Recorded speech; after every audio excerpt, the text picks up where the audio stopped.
Bonjour, alors aujourd'hui j'aimerais revenir un petit peu sur le sujet Star Trek. Vous savez que c'est un sujet qui me passionne énormément et il se trouve que j'ai profité de prix très bas sur un site américain qui s'appelle Cult TV Man.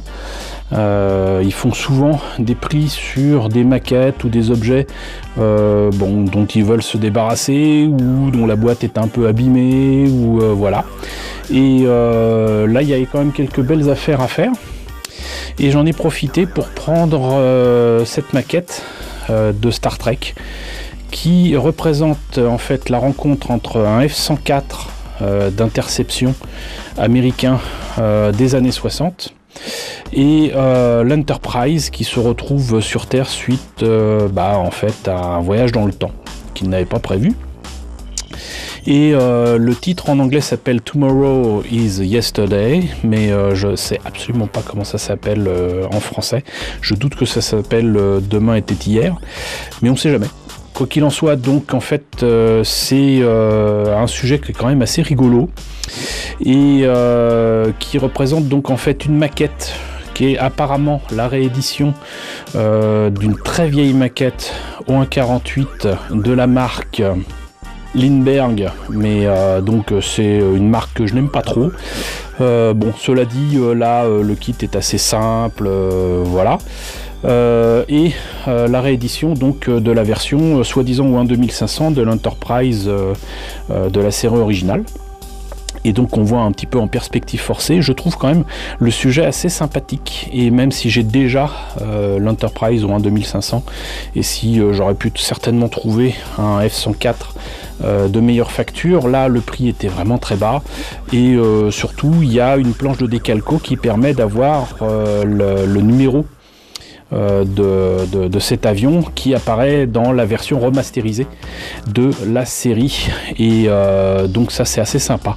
Par contre comme l'épisode fait apparaître donc des images d'archives du véritable avion qui vole et que j'ai pas envie de dire de bêtises, je vais comme d'habitude appeler à la rescousse l'ami Ratatarsé et il va pouvoir nous en dire un petit peu plus sur cet avion américain. Hello Yvan. Ça va? Bah ça va et toi? Bon, on fait aller. J'ai encore besoin de toi, mon pauvre ami. J'ai besoin de toi parce que j'ai envie de parler d'un avion, tout ce qui est de plus réel, mais que l'on voit dans une série de science-fiction. Pas forcément très aimé en France, qui est Star Trek. Mais dans un épisode qui est pas mal et qui fait figurer déjà une première histoire de voyage dans le temps. Où l'équipage de l'Enterprise se retrouve tout à fait accidentellement dans les années 60 au-dessus des États-Unis et ils se font poursuivre par un F-104 qui m'a l'air d'être un intercepteur et je me disais que ça serait peut-être intéressant de revenir sur cet avion parce que je l'ai là en maquette. Oui. Et je me pose quelques questions sur cet engin, d'où il sort, pourquoi, où, quand, comment, est-ce que c'était vraiment un intercepteur utilisé en 1966 ou 68 aux États-Unis, etc. Qu'est-ce que tu peux nous dire là-dessus? Le F-104, c'est un des derniers intercepteurs purs qui a été conçu initialement en tant que tel. Il faut savoir que le F-104 est né comme intercepteur pur et sa carrière a évolué puisqu'on n'avait plus besoin réellement d'avions avec des performances limitées, puisque le Phantom est arrivé en service après au courant des années 60 et était très rapide également, avec plus de charge, plus de points d'emport. Donc ils ont transformé finalement un intercepteur qui était finalement, on l'appelait le missile avec un pilote, le F-104. C'était un fuseau avec un gros réacteur derrière qui poussait fort, qui avait pas une grosse autonomie. Ils l'ont transformé à la suite en chasseur bombardier. Ils l'ont fourni à d'autres forces aériennes, notamment l'Allemagne et l'Italie, pas uniquement, mais notamment celle-là, sur d'autres versions après. Et ça a fait énormément de dégâts auprès des pilotes parce qu'il y a eu beaucoup d'accidents du fait de la grande vitesse d'atterrissage, l'instabilité en vol, etc. Donc c'était Et c'est ce qu'on voit d'ailleurs en fait en faisant quelques recherches.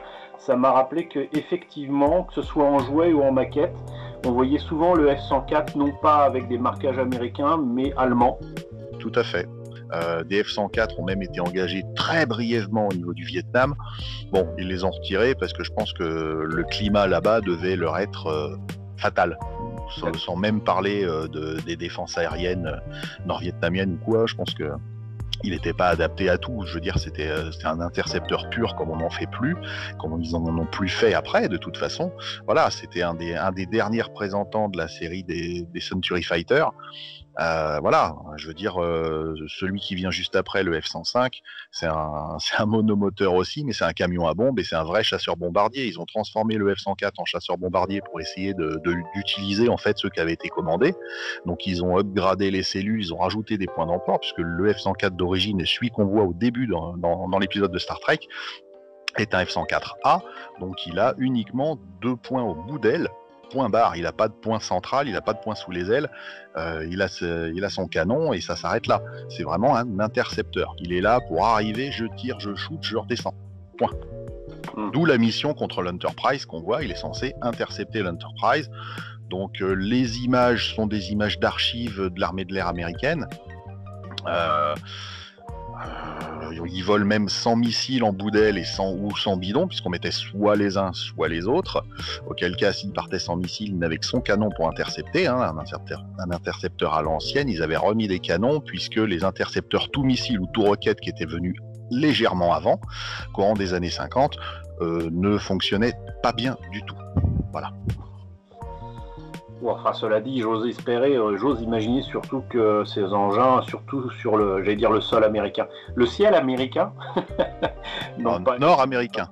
Nord-américain, parce qu'on avait beaucoup au Canada. Ouais, mais ça n'a pas été utilisé des masses quand même.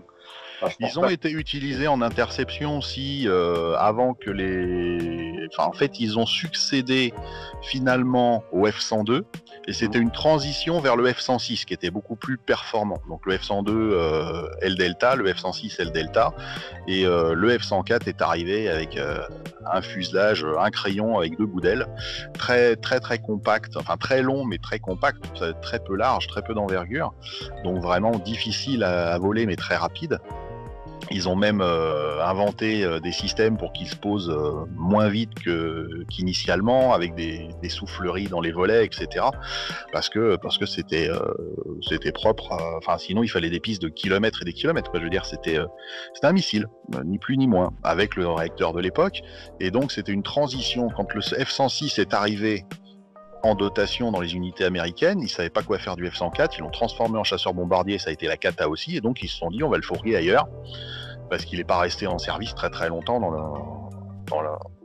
l'US Air Force, hein. Je veux dire, ça n'a pas été le grand appareil dont on peut vanter les mérites, comme a été le F-4 Phantom qui est resté 30 ans en service, quoi. Là, on parle vraiment d'un chasseur épisodique, mais dans les années 60, il était toujours en service, d'où certainement son utilisation dans The Original Series de Star Trek, parce que c'était l'intercepteur en titre, sachant que le F-106, lui, venait de rentrer en service et était beaucoup plus difficile à avoir en vidéo de la part du commandement. Je pense que c'est ça qu'ils ont fait, pour pas que ça ait l'air trop désuet et que ça soit quand même... Oh, vous avez vu, c'est un vrai appareil, c'est un vrai intercepteur, ils envoient tout ce qu'on a sur l'Enterprise. Voilà, il fallait quand même un avion d'un certain standing, vous comprenez. Donc voilà. Le F-104 fait encore un petit peu SF, parce que encore très, très argenté, très chromé. C'est l'époque qui veut ça, oui. Les lignes des avions, après, sont quand même beaucoup plus, j'allais dire, agressives. On va dire que l'armement et la taille de l'avion fait aussi pour beaucoup.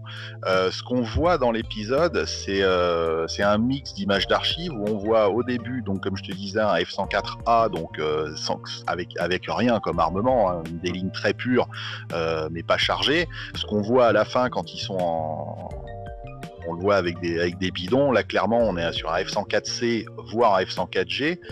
Normalement, les F-104G n'ont pas été déployés plus que ça, mais bon, il y avait peut-être des images qui traînaient. Pour moi, ce sont des F-104C, donc avec des pylônes supplémentaires et des capacités donc de chasseur-bombardier. Il faut savoir qu'il était chasseur et bombardier, ce qui fait qu'il pouvait tout de même emmener les missiles en vue de mission d'interdiction, ce qu'on appelle, donc d'interception, et d'interdiction d'espace aérien pour les forces ennemies, hein, tout simplement. Et donc, ça comprenait le missile Génie, qui était un missile à tête nucléaire, qui a existé, qui était en service pendant des années et des années, et qui était tiré à la fois par le F-102, le F-104, le F-106 et ceux d'après. Je veux dire, potentiellement, il me semble que Spock, quand le F-104 arrive vers l'Enterprise, dit oh, il pourrait nous faire très mal, il pourrait causer des dommages substantiels à l'Enterprise. Je pense que ça faisait référence à ça, qui était le phare de conduite de la dissuasion aérienne américaine à l'époque. Voilà, donc même si on ne le voit pas sous les ailes quand il arrive, puisque ce ne sont pas les bonnes images, ça reste romancé et ça fait quelque chose qui est réel. Il y a eu des tirs de génie qui ont été effectués contre des formations de bombardiers drones en termes d'essais, donc des vieux bombardiers, généralement de la Seconde Guerre mondiale ou de la guerre de Corée. En général, c'était des B-50, donc plutôt guerre de Corée, avec des turboprops, qui ont été massacrés à coups de missiles avec des petites têtes atomiques au-dessus de rien pour faire des essais. D'accord, super. Voilà. Alors, sachant que des essais comme ça, il n'y en a pas eu des tonnes. Hein. Ils ont juste dit, bon, on en fait un ou deux, ça fonctionne. Voilà. Oh, la belle rouge. Non, elle était bleue. Ah, pardon. Bon. Bah, c'est la fête nationale. Bon. Mais bon, voilà sur l'épisode ce que je peux te dire du F-104, sachant que c'est un appareil qui, de par ses lignes, fait encore, entre guillemets, rêver aujourd'hui. C'est un rêve de designer quelque part. Voilà, je veux dire, les deux grosses entrées d'air, le réacteur dans le prolongement du cockpit, le petit radar devant, des ailes très courtes, c'est un avion de course, hein, on ne peut pas dire autre chose. C'est à l'époque, Lockheed a fait ça, il y a des similitudes entre la cellule du F-104 et le U-2, qui est l'avion espion, qui est encore en service aujourd'hui depuis les années 60 d'ailleurs. Ok, bah écoute, merci beaucoup pour toutes ces précisions concernant le F-104. Écoute, je t'en prie, moi il n'y a pas de souci, c'est quand tu veux, je te l'ai déjà dit. Très bien, et je retourne immédiatement à ma maquette. Merci beaucoup, ciao. Entendu, ciao. Donc encore merci à Ratatarcé pour ses précisions. Maintenant on peut passer directement à l'ouverture et même à la présentation de la boîte en fait. Alors vous voyez cet effet pour fêter les 50 ans de Star Trek avec un sujet que je trouve encore une fois assez sympathique. C'est marqué de la marque AMT avec même le vieux logo AMT avant qu'AMT devienne AMT ERTL. Cela dit, il triche un petit peu parce qu'en fait ça reste Round 2 qui a racheté tous les stocks, tous les moules de AMT ERTL et visiblement a certainement racheté aussi des moules de Lindbergh à moins qu'il n'ait fait appel à leur générosité, je ne sais pas. Quoi qu'il en soit, donc c'est un kit qui a été fait donc en 2016 logiquement. Ici on a de nouveau des illustrations pour montrer le S104 mais dans l'autre sens. Voilà. Vous voyez que c'est pas bien épais, par contre ça insiste sur le fait que la maquette inclut en fait absolument tout, j'allais dire l'appareillage, n'importe quoi. Toutes les bombes, toutes les citernes, les missiles, etc. que peut porter ce F-104. Donc vous avez l'explication avec ce qui a été dit par Ratatarcé. Et là on voit donc la maquette en question. Et il précise qu'il y a les trains d'atterrissage, qui ne sera absolument pas utile si je veux montrer la scène de la rencontre de l'avion avec l'Enterprise. Et donc ils le disent bien, miniature USS Enterprise, included for a first perspective display with my beautiful French accent. Donc voilà. Et pour une fois d'ailleurs je ne vois pas de texte à la fois en anglais et en français, ça m'étonne un peu. Voilà, donc il n'y a pas grand chose à rajouter. On va maintenant ouvrir pour voir ce que ça donne à l'intérieur. Alors...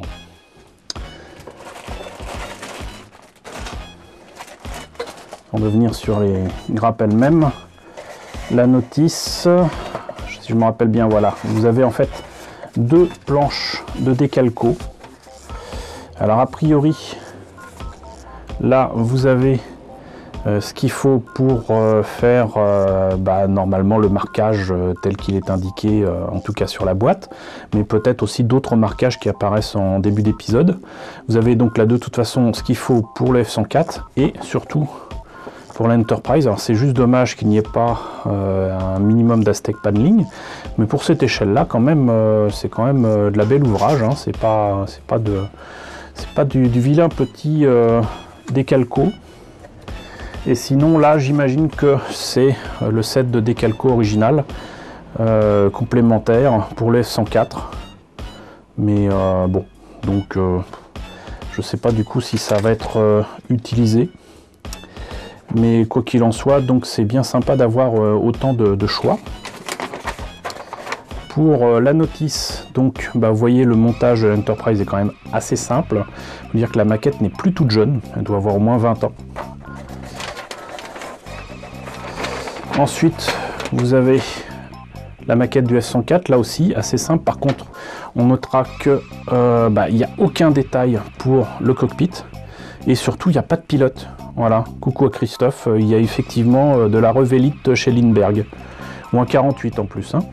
Et ça, c'est, j'allais dire, c'est le détail qui tue, parce que le sujet est intéressant, le projet est intéressant, mais oubliez le pilote, alors qu'on le voit dans la série, et qu'on le voit bien, puisque en fait il est récupéré par l'équipage de l'Enterprise qui pense se débarrasser de cet intrus avec un rayon tracteur en fait détruit l'avion avant de se rendre compte que le pilote qu'ils ont sauvé, ils ne peuvent pas le renvoyer sur Terre comme ça. En plus, il est important pour l'histoire de la Terre, puisqu'il va être le père d'un futur pionnier de la conquête spatiale. Je crois que c'est le premier homme qui va aller sur je ne sais quelle planète du système solaire, peut-être du côté de Jupiter ou je ne sais quoi. Enfin bon, le fait est qu'ils ne peuvent pas s'en débarrasser comme ça. Enfin bref, je vous laisse voir l'épisode si vous voulez sur Netflix.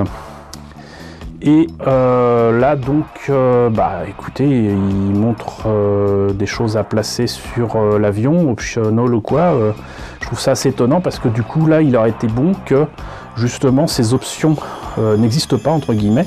Je suis bien content de les avoir, ça me permettra de mettre ça sur des projets ou quoi, un vaisseau Mon Calamari par exemple, mais d'indiquer clairement, définitivement, quelle est la bonne façon de représenter cet avion. On l'a vu avec Ratatarcé, normalement un F-104 sans les bidons qui lui permettent de voler non seulement une certaine altitude, mais surtout assez longtemps, il vole pas bien longtemps. Donc c'est un peu dommage, c'est un peu dommage. Donc là on a l'emplacement des décalcos. On en a fini avec la notice de montage et les décalcos. L'Enterprise, comme vous voyez, donc est tout petit. Il a un socle par contre qui est tout à fait moderne. Alors, ce qui m'amuse, c'est que c'est quasiment de la taille de la soucoupe, mais vous verrez bientôt que ça va m'être très utile ce genre de socle. Point négatif aussi, la verrière, même si elle existe, non seulement elle est très épaisse, elle déforme complètement, même si je mettais un pilote ça serait totalement déformé, mais en plus ce n'est pas protégé par un sachet plastique, hein, parce que j'ai rien ouvert. Là c'est deux grappes identiques pour donc les missiles et compagnie, et là donc vous avez la maquette en question qui si elle date vraiment des années 60-70, c'est pas si mal. Et je pense par contre que je m'arrangerai pour remplacer le moteur, on va dire, la tuyère, qui est bien détaillée, qui normalement est en fait un élément qui peut être séparé de la maquette, avec l'arrière de la maquette qui s'ouvre pour montrer en fait le moteur. Et je pense que je vais l'utiliser à autre chose. Et puis mettre un autre tuyau derrière. On verra pas la différence puisque de toute façon il sera en vol. À supposer d'ailleurs même qu'on voit l'intérieur de la tuyère ici, puisque là vous avez ici ce machin là qui ressemble vaguement à un bouchon de tube dentifrice. Donc ça fera aucune différence que je le mette pas, et ça me servira sur pas mal de projets je pense. Donc voilà, ça plus les trains d'atterrissage qui évidemment ne seront pas utilisés.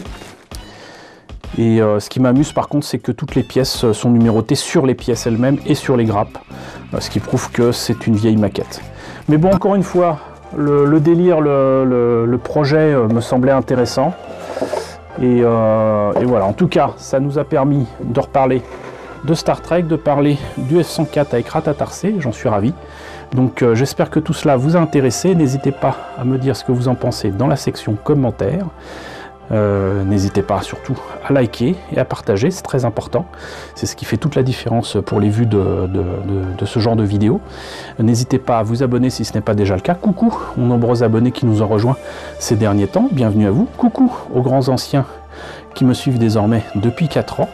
Merci à tous de votre fidélité, merci à tous surtout de votre soutien sur Tipeee et sur Paypal. Je vous laisse avec le générique de fin avec les contributeurs de la chaîne et je vous dis à très bientôt pour la réalisation de cette maquette Star Trek.